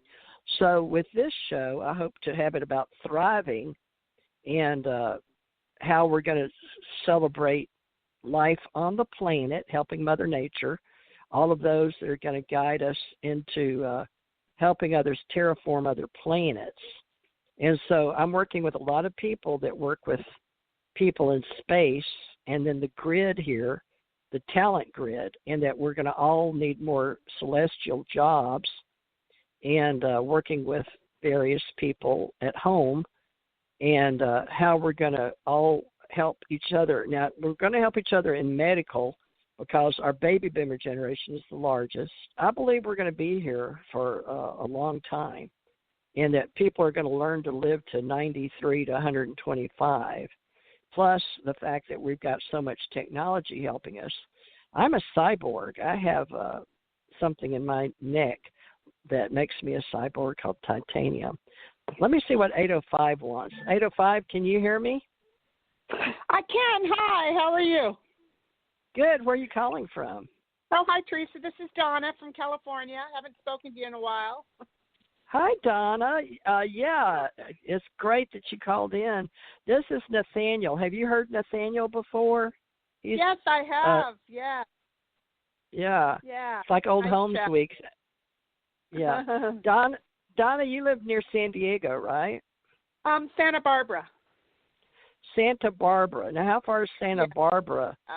It's about 4 hours. About 4 hours north. Of San Diego? Yeah. I'm past Los Angeles, about 2 hours north of Los Angeles. Nathaniel, where are you in California? Oh, Sacramento is like as big as the whole East Coast, on the West Coast. So San Diego, it's like 800 miles or so. So I'm way she's up. In Santa Barbara. She's in Santa Barbara. So I'm 7 hours away from her. I'm north. Well, can you two tell me? Can you two tell me? Are y'all? It sounds funny. I'm south, right? I'm in Pensacola in the Panhandle. I say y'all. You all. How do you say both of y'all? We in Tennessee they say wins, and down here we say y'all. And same thing in Texas. Y'all come back now. You hear? So what do y'all say in California when you're talking about both of you? It's like the we. What do you say? I would say you all, not y'all. What would you say, Nathan? You all. I really don't. I don't really say that. I think that's kind of a Southern thing. I don't know. I usually don't say that. Well, when you're talking about more than one, like, do all of you want to go with me? I guess would be the proper way to say it. If there's more than two, would you like to, or would you both like to go with me? If it's two, if it's three, would all of you, I guess, like to go with me? Oh yeah. So. Well, Donna, what's holding you with this reality on Valentine's Day? Are you celebrating? No, Well, yes, I had some coffee ice cream from Trader Joe's, and I'm watching Poldark on TV. So that's my celebration. I did walk on the beach for an hour, and I meditated for 40 minutes. Wow, good for you, Donna. I just decided to reach out and get back on Sundays again this afternoon time. How's this work for you, Donna, during the afternoon? Is that okay? The hours? Yeah, terrific. I think they're great hours. You too, Nathaniel. This is a good time. Uh-oh. I must have cut him off. Let me see who this is, 917. Donna. 917, can you hear me now? No? I wonder where 917 is. Is that New York? No idea. I've never heard that area code. Let me see. New York City, area code 917, American numbering plan for the 5 boroughs of New York. The Bronx, Brooklyn, Manhattan, Queens, and Staten Island. People also search for area code 212. Interesting, 212. Get a 917 area code number, local map. So New York, and very interesting. So for the 5 boroughs, so it's Bronx, Manhattan. That's way downtown, isn't it, in New York City? Manhattan and Queens. Can you hear me? I can hear you. Okay, well, just 917. Can you hear me? Is that Donna? This is Donna. 917 never came on. Yeah, okay. I hear somebody else in the background. Oh, okay. I don't know who that playing is. the CD. Oh, yeah, it's just me here, Teresa. 805. Okay. Tommy, did you ever come back? I guess he didn't. That's odd. He's still on here. So it's just me and you, Donna, and Nathan was with me for a while, but I must have cut him off. But he said, and I must hit the number. But, well, on Valentine's Day, we haven't got you hooked up yet, have we? No, unfortunately, not yet. Well, it's coming, I'm sure. The same thing with Nathan, but he was born 57. What year were you born? 54. So you're younger than him by 3 years. Yeah. But neither one of y'all both been with me for years. Now, 54, 194th year of the commerce, Anno Domini, in the Anno Domini. I said that earlier. Well, Donna, what are your plans are you going to stay alive for the next few years? Or are you baby boomers, staying here? You're let me see what happened in your year. 7. What? I'm 67. You remember I'm what 67. happened with you? Remember all right. Well, 1954, what happened? No. Okay. Joseph McCarthy conducted national televised inquiries into the communist infiltration of the army, and the Soviet Union rejected the proposal to reunify Germany. The CIA intervenes in Guatemala, and radical, House of Representatives, what New York Stock Exchange prices rise since 1929. How about that? Oh. Now, Jack Benny's show, Adventures of Rin Tin Tin, George Gobel, Mr. Wizard, Disneyland, Everyday Life. Folks, y'all can find that out at babyboomers.com if you want to put in your name. Babyboomers.com. Okay. I am one, and I'll connect it on Facebook for you guys so you can. Now, it says sign up babyboomers.com. Is an online news and lifestyle. We connect baby boomers with people, culture, ideas. Now, today it's called a community organization, but I've got American Communications Online. I build websites, but also do radio shows and videos. But I haven't been doing much of my readings lately. So, do you feel like you're an immortal? Because that's what I like to do, is feel like we're extra terrestrial biological entities, and we're just visiting here in a human form. And, that's what I think too. Yeah, that our souls are immortal. We're given that way long before we ever were created with our little sparks and spirits. So That's one thing I enjoy talking about. All those different people have different opinions, but there's another woman down in your area. Gracie was her name. She was going to come on in the future. I need to get back with her too. But Donna, I think you've been with me probably the longest. But I don't remember. Were you here in 2012 or was it 2014? Do you remember? I'm not sure if it was 12 or 14. I'm not sure. Me either. Yeah. And I haven't. Some of the girls do readings. They're going to come with me on Thursday, I think. But nice. Yeah, I'd like to do some readings again. I think just mini readings for a while and help people. But is it hard to feel love and compassion lately? I think this COVID-19, the last thing on my list is hooking up with somebody right now. And I know a lot of us are baby boomers.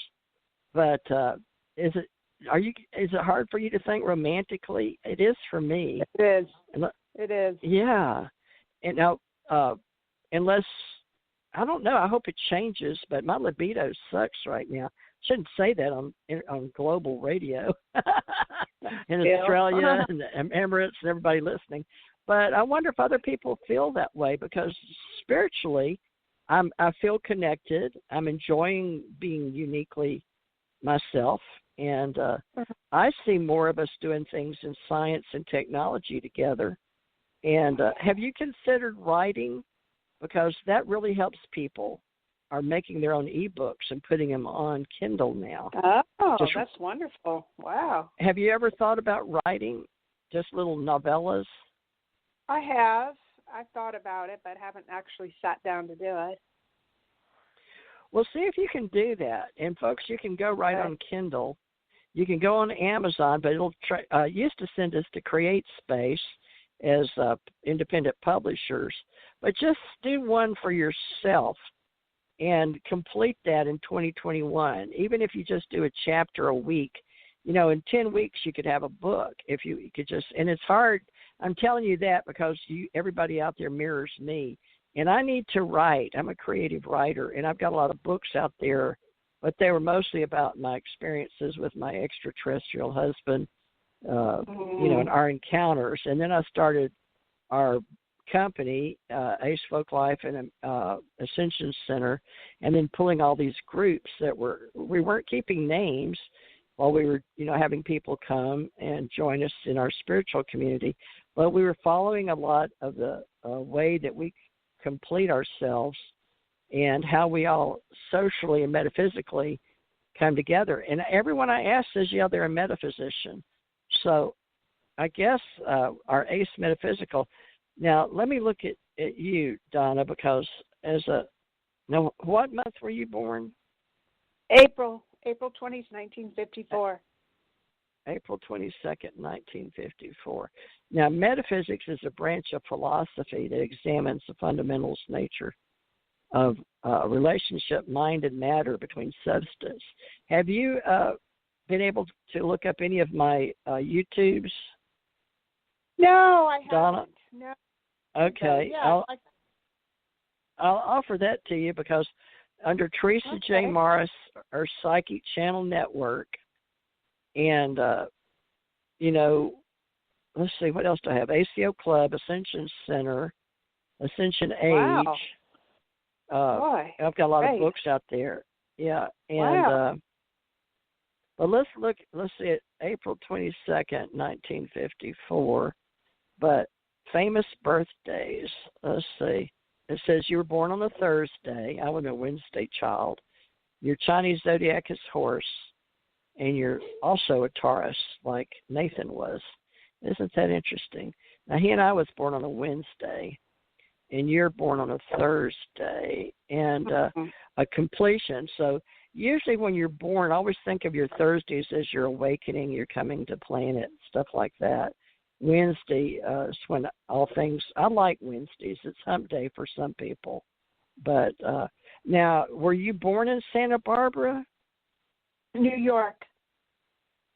Now, Joseph Bottoms was an American actor on Blind Date Break. Now, he was born in Santa Barbara. Oh. Isn't that funny? But yeah. And he was born the same day you were. Now, April 7th, U.S. Dwight D. Eisenhower's news conferences on the domino effect of communism. Bell Labs announced the first solar battery made from silicon in April 25th. But I don't see anything on 22nd on April. But all those things were going on around you that year, and pretty good time. Now, you, with your birthdays, I wonder, with you being a zodiac Taurus, do you feel like you're different from most people? What is that drives you as a Taurus? I am different. I mean, no, I'm different because I have visions. I'll be sitting in a chair, and like I had a vision the other day, and it came in like twirling, the vision. It was like going down a tunnel, and then I saw this beautiful being. Oh yeah, he was beautiful. These are fifth dimensional traits. Yeah, I was wanting to go positive about that, so I'm glad you called in on your personality traits, because that is typical of you being an earth sign, that, you know, your ruling planet is Venus, but you're going to be picking up the fifth dimensional, what people call the rapture. So people are dreaming about it, seeing it, having full-blown visions. And so you're the first one that mentioned that, but thank you for that. That's a good share. So what else did you see? I'm having those too. Okay, he was the most beautiful man I'd ever seen in my life. The royalty there, that he was from the kingdom of God. I felt it. I mean, it wasn't just seeing. I could feel it also. And I didn't want to talk to him because I was afraid he would disappear. So I smiled with my lips, and he kept smiling, and my heart was beaming. And it was the most beautiful encounter. Like, I felt the love, everything. And it's like I will be with him again. And then I felt this enormous joy in my heart. It was unbelievable. And then that was the end of it. Wow, I've had that same dream, but I don't know if I saw the same person. But I've also had an out-of-body experience where I was taken out of a dream and went up. And I didn't know how to tell people, but it's on this radio show somewhere. It felt like Jesus to me, or the person that you would think is the most powerful immortal that we call Jesus, but people think we're out of our heads because we weren't living in the time that they lived. But it's whatever one in our mind and our filters, in our consciousness and our awakening thinks of that pure, I guess, other self, or like your soul, other self, or your mirror. But that feeling, I mean, I knew it was a male. I knew it was like the most powerful, but sweet, loving, kind. And I was scared to do anything too, because I got that feeling that they'd send me back, because when I saw this person, now in the dreams, that energy is like the fifth dimensional vortex. We had spin up and spin down before we had heaven and earth, and it was covered with the waters, but it was the actual centrifugal force in learning about how to control gravity when they were terraforming earth. And I believe that a lot of us in our fifth and sixth dimensional selves waking up into our soul is the fact that we're gaining the experience of our past lives. And that gives us understanding that we weren't always just a human, you know, that we're like the physicians of the mortal self. So I don't know, but metaphysicians is the best word. Now, they say that the metaphysics is the ontology of our foundations of ontology. Metaphysics is the branch of philosophy that examines the fundamental nature of reality, including the relationships between mind and matter, between substance and attribute, and between potentiality and actuality. So, you know, this is what we do here, folks. So I hope, you know, that you're secure, that you're a metaphysician and an expert in our student of the branch of philosophy that deals with first principle of things. Now, we have epistemology, ontology, ethics, and philosophy we study. But if you want to come and join us sometime, feel free, or come join or ask for a mini reading. But, you know, investigating ourselves in our dreams is terribly important. And I believe that Suzanne may come back on Thursdays and help us. She's a dream reader. And this wasn't a dream, though. Teresa, I was wide awake.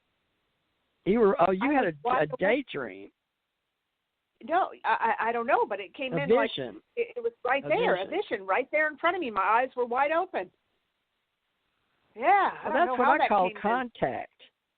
That is like being Yeah. a contactee with an extraterrestrial being, but you know they're more glorious than yourself. Yes.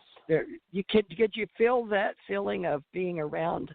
It's more. I can't explain it. It's not more knowing than you. It's love, compassion, all knowing. Yes, knowingness.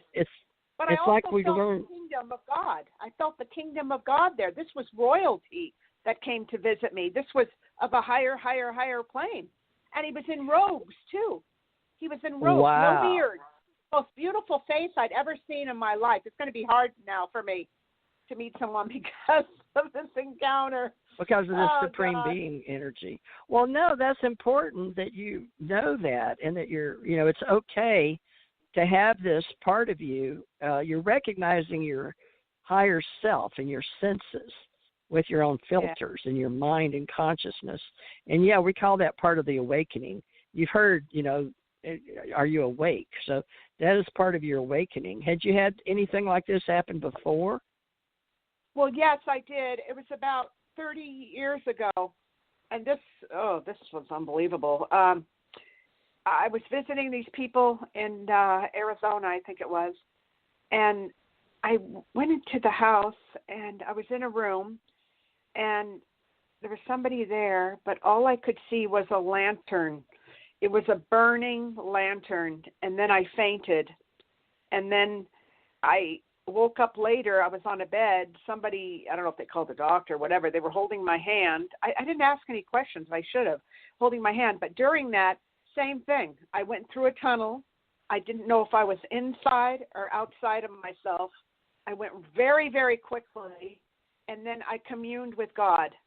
I felt the love. I felt myself being adorned in all these jewels. And then I woke up, and I saw something leave, and I put my hand out, and then the person sitting next to me took my attention, took me to the hospital. I was fine. And he said, when he drove me back, he said, do you know, I didn't ask any questions like what happened to me or whatever, but he goes, did you know that everyone in that hospital loved you? And I didn't say anything. I guess they picked up on the energy because I had communed with God or Jesus or someone. Then about 3 months after that, I was at a garage sale, and I pick up a book called The Dark Night of the Soul by St. John of the Cross. And everything in there was the same as what happened to me. So it's the different steps that you go through, your soul goes through, and it just happens that in this lifetime, mine went through that step, which was like the highest step that you can go as far as your soul. Yeah. So it was interesting. But and then I'll have times where I'm walking on the beach and I'll feel this unbelievable glory, sacredness, and I'll just like fall down on my knees just all this stuff happens. I don't know. I've had a lot of experiences. Yeah. Well, that Dark Night of the Soul, 16th century St. John of the Cross. Now, did you buy the book or did you do Audible? No, I found the book at a garage sale. And then a lot of these priests or nuns or whatever, they go through all this trying to learn how to do it. But I saw the backup in a book that I had already done it. I already did it. It's not like I have to study. San Juan de la Cruz? Is that it? The Dark Night of the Soul? Dark Night of the Soul by St. John of the Cross. It's a hard, you can't find the book anymore. It's about 450 pages. I've tried to order the book, but they don't release the book anymore. Oh. Yeah. The constant simultaneous succession or recurrence of certain distinct similar phenomena. Wow. Okay. Well, we'll have to, the universal soul, the body soul, becoming the divinity. How did you feel? You feel like that's part of your intellectual light? What do you mean by intellectual light? Intellectual light. Logical, they say our soul can't think, but we're in an awareness. So we have to learn how to teach our initiates. And the Dark Night of the Soul was used in the Eleusinian mysteries back in what they call the divine doctrine of Orpheus. So that was in the wisdom of the Kabbalah for mystics. Are you familiar with the science of? Well, yeah, because the science of love and how they use the philosopher's stone of the alchemists, the fifth quintessence, is what we're also sharing now in this fifth dimension. So you're just feeling the solution of what you're doing in your, what they call continuity, in your soul. So how you using the teachings of other philosophers, or did you just happen on this book? Because that's pretty heavy. I just happened on it. I've always liked religious. I just happened on it, so I was meant to find that book. But then, the Kabbalah, the doctrine says the kiss of love is the rapture of when your soul. And Nathan was wondering about his rapture. A lot of people think the rapture, depending on the words, that unite you with a feeling, but you got the kiss of love. That's the rapture of the soul united with God. So that's the name for what you felt. It's it's hard to explain. So that's just what they call it. Unbelievable. I mean, there's no words really to explain it. It's like you're in a wine cellar. It's like it's an old love. So I think that maybe in other lifetime I must have been a nun or something, trying to get to that point. I think that's what I think. That's a good illumination. Yeah, you were probably a saint yourself, because they had the church founded back in the day of Rome, and we were talking about that earlier.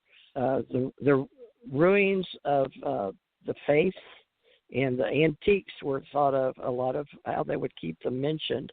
Yet there was no preservation for the true myths and legends unless we put them into words. But you can't interact with that thought love of the bosom, or how they use the Magi, the secret wisdom of the Magi, and the Kabbalist of the Mother Mary, and how could you ever explain something of the love?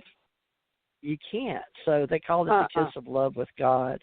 But they had that back in the 12th, 13th, and centuries, and they didn't know how to say it, So that's the Templars of the Holy Cross, and we're still talking about the Philosopher's Stone, and how we're handling the fifth quintessence and the fifth dimension and women. And this is supposed to be a time for the knowledge coming forth for women and the rapture and the initiated.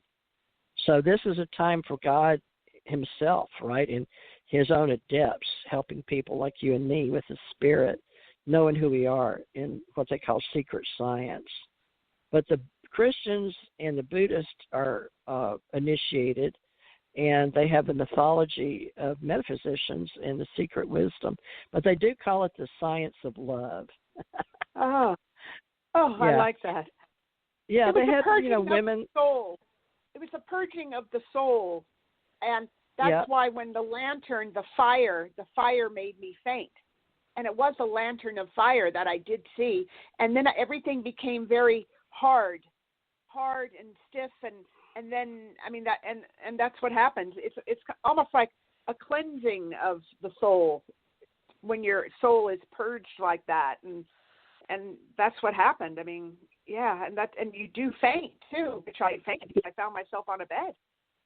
Well, St. Paul, St. John, the one you're talking about, St. John of the Cross, and St. Teresa, who was an initiate, and I'm named Teresa. That's my name. But the church knew how to, in a way, to, fix the purposes, but they couldn't teach the instrument powers. So the Gnostics had psychology. They divided men into three classes: hylic, psychic, and pneumatic. They changed it by matter, body, and form. So did you read any of that in that book you got? No, that wasn't in the book.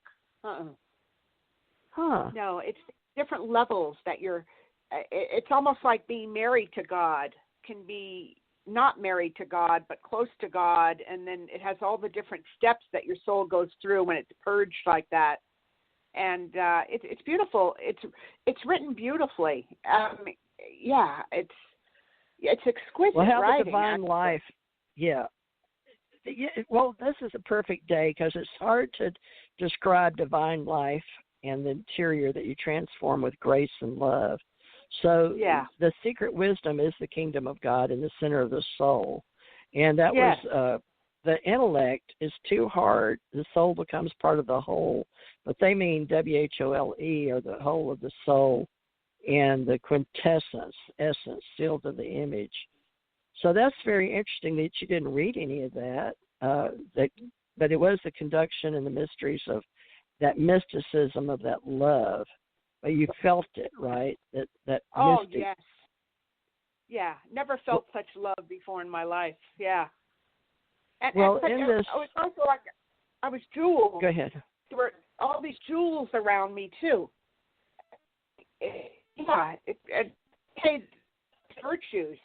Yeah, it's the virtues with different crystals and different colors, because you're visually seeing these things. Then this is sight, insight. Is what we call it. Yeah. But you felt the quintessence of the essence of the. Wow, that's amazing. That's a long way to come. And see, this is one thing that Nathan was talking about, because he has a lot of yellow in his, when people see his aura, and do you favor a color right now? Well, I had my aura picture taken once, and the girl couldn't believe it because I had so much indigo blue. Indigo blue, that's what I was picking up. So that's good. That's above even the heart. And, folks, we do. The ascension is the chakras, 7, red, orange, yellow, green, blue, indigo, violet. But then you look at those colors and what you're projecting as the inventor of your own soul. But we know that God, that which has always been, is really the originator, because we know we come here, but we can see the trees and the water and the fish and the things, the other humans, but we know, wow, we have this feeling of an other than. So the inner divine is your inner purpose, your inner initiate, and how you go in with your meditation and that feeling of allowing to receive. So you've been really good about allowing, like you said, you're meditating on the beach, you're allowing your inner self, your inner voice, but then the outer voice becomes that outside of us, like Donna's insight or her experience or her, what do they call that? You had a epiphany, a real writes vision. Beautiful. Exactly. But I'd never had an experience like that in my entire life. It was the most. Well, you need to write that up. Write it up so other people can enjoy it. Write it up like a little. I can do that. Yeah. Who's a nice writer that I got some books recently? Jean Guyon. She. One book is called Experiencing the Depths of Jesus Christ. And she has several books. And if you ever get a chance to read any of her books, she's excellent. And she shows you a way to commune with God. And you really commune with God in the silence. Yeah, it's the silence that you commune with him. And it's just beautiful. But these books are pretty good. I should send them to you. Yeah. Why did Jesus die? Experiencing the depths of Jesus Christ. Now, that is in the Christian bookstore, but it's also used books. But who did you say wrote that? Let's see. Jean, Jeanne, Jean Guyon, Guyon. Okay. It says, all right. Well, apparently it says Library of Spiritual Classics, Volume 2. Experiencing the Depths of Jesus Christ, 3rd edition, edited by Jean Edwards, by Jean Guyon, Guyon. Well, that's good. It says, this little book conceived great simplicity, was not written to be published. I wrote it for a few individuals who desire to love God with all their hearts. Because of the profit they received from reading the manuscript, many asked to obtain personal copies. So you should write yours up, because that was an epiphany. Yeah. It was something that everybody will probably go through, but you went through it, and it helps sometimes to people to read other purples. This lady that you read says she didn't even mean that to be a book to be published. She just wrote it for a few people that wanted to feel God in their hearts. So it's hard to know how to write. I mean, to write, and how do you publish it and all? Is there an app that you can use to do it, or? Yeah, you go. You can download. I use Lulu and Kindle, but it used to be CreateSpace. But all of us pretty much, because we're not famous and we're not waiting on independent publishers. I have an imprint because my mother was we published, and I grew up in publishing, but books and writers. But I just use Lulu. LULU is the easiest, and they send me a check every month. Now, a lot of people, there's all kind of different companies out there, including Amazon. And Amazon used to have you go to CreateSpace, but now you just go to Kindle. But if I was you, to be fair, I would go on and just list self-publish a book, but don't fall for those vanity. They're going to try to show you how to do it. Right. You just start writing in a Word, Microsoft Word. I use Microsoft, but there's all kind of self-publishing houses. But create your own is the best way, because it takes a lot of time to edit and publish. Yeah. But self-publishing, just look that up. But Lulu Online Self-Publishing e-company is who I use. Now, there's also Amazon Kindle Direct. Now, a lot of people go in, but they say they don't get paid on Kindle Direct. So that's up to you. But I know Lulu does send me a check, but most of the people haven't had good luck with Kindle getting their checks, including me. So we don't know what's been happening to all the manuscripts, but, Amazon is Amazon, and they got all of us pretty much started in ebooks. But I went with Lulu, and they're really good about paying me, for my little books. But, like I said, you can sign into Amazon. I use Amazon, too. Now, my company is TJ Morris Agency, and then I help people in my company called American Communications Online, because so many people don't want to be bothered. But I haven't done anybody's. I've got several people that know me for years, publisher, and they'll call me for help, for their books. But it's a long process, but not if you just want to get something going. Yeah. You know what I'm saying? Just go ahead and get started and look up Kindle and look up Lulu. Right? Yeah. And there's other people may tell you about, but I'm just telling you those because I already write books and I use those, if people need help. You. But I've got friends that, help edit and all that too, but we use Grammarly on ours. That makes sense. Do you use it? We use the free version. I'm familiar with it. Yeah, the free version. That's when I'm writing emails or whatever. Yeah. Yeah, exactly. So those are the two. Now, there's another company that one of my editors uses, should you self-publish, but I can't think. It says Lulu or Smashwords, and then Readsy, Smashwords. Let's see, what's another one? Of course, the vanities are Outskirts, Ex Libris, Kobo, Self-Publishing Authors, Author's House, get in touch with me. Lightning Sources, who I started with in iUniverse and Ingram. Then there's Bowker. Bowker's where you used to get your numbers from. But I would just go with, doing it yourself the cheapest way possible, which means just take your Microsoft Word, and then it'll give you we use trade publishing. 6x9 is the trade publisher size, meaning your size, and then you have to do your own cover. But we have people that design your cover. A lot of people will buy the cover, and especially in romance, and then maybe get around to reading a book. But you'll be doing a self-help and sort of a spiritual book, But, that's a good thing that we can share with people is the fact that they can write their own books. Oh, my gosh, I went over. I didn't even know. Oh. Gosh, I lost track of time.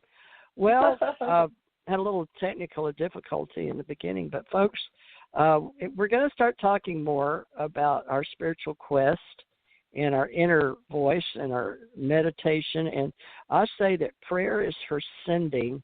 You send out your thoughts and desires to God, Father, Holy Spirit, Jesus, if you will, whoever, Yahweh, Vadhe, if you're Kabbalist, and mystic, and meditation, inner voice, inner sanctum, your inner meditation.